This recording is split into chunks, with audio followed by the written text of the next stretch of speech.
Il s'étend sur 3 kilomètres entre des cheminées géantes et un château d'eau remarquable. Il longe un tracé ferroviaire et un chemin des carrières pour ce 11e tour du bloc, allons voir du côté du réseau vert.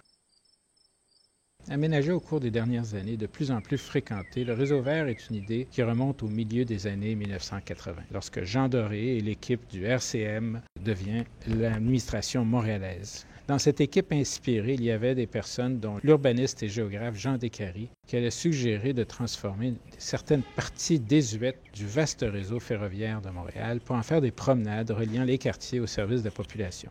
C'est un beau projet dont une petite partie seulement a été réalisée à date, mais qui reste tout aussi intéressant et pertinent en 2020 qu'en 1986.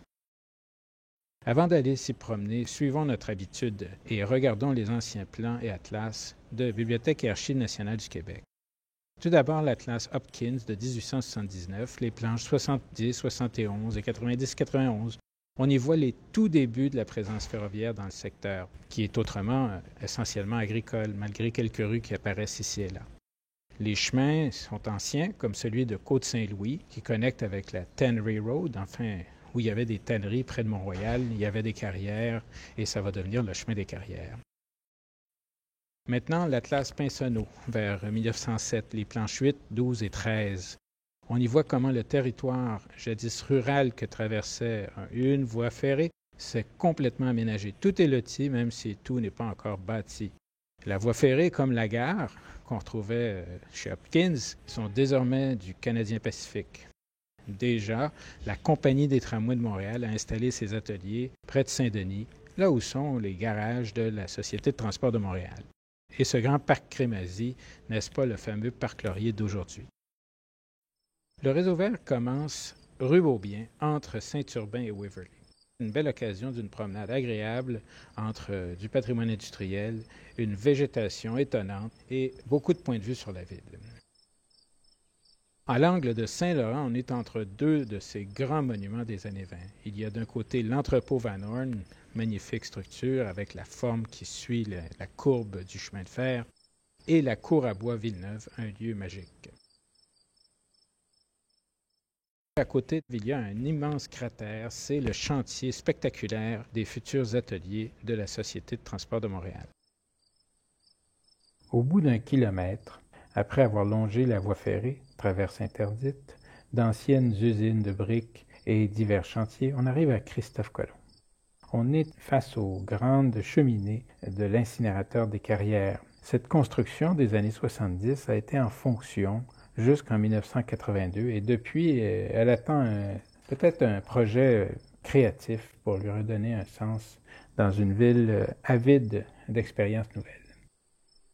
Le site de l'incinérateur est occupé depuis longtemps par des travaux publics et on y trouve d'anciennes écuries d'une architecture étonnante qui a presque des traits de Château Frontenac. Justement, de cet endroit, bifurquons un peu sur le chemin des carrières avec son tracé qu'on a vu sur les plans. On y voit dans cette zone de transition entre les quartiers résidentiels et les zones plus industrielles l'apparition de nouvelles architectures plutôt intéressantes, mais il faut faire attention à la gentrification, bien entendu. Revenons vers le métro Rosemont par le boulevard ou encore le réseau vert. Autour du métro se trouve un ensemble urbain des années 2000 érigé sur des sites des anciens ateliers municipaux. C'est un ensemble fort intéressant avec la bibliothèque dessinée par l'équipe de l'architecte d'Alain Ganou. La bibliothèque et le parc honorent les célèbres Soleil-Goblet, Marc Favreau et Luc Durand.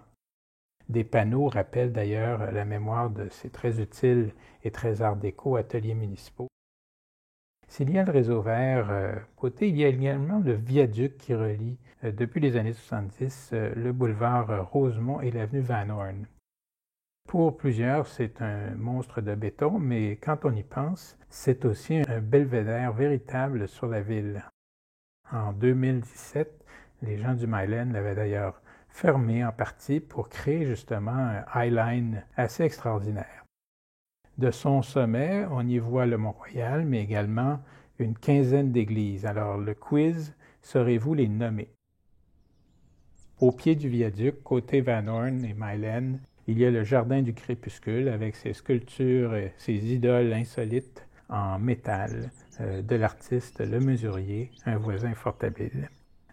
On vous encourage à poursuivre l'exploration de Montréal avec les mesures de prudence et de sécurité qui s'imposent, mais toujours l'avidité d'en connaître plus. Merci.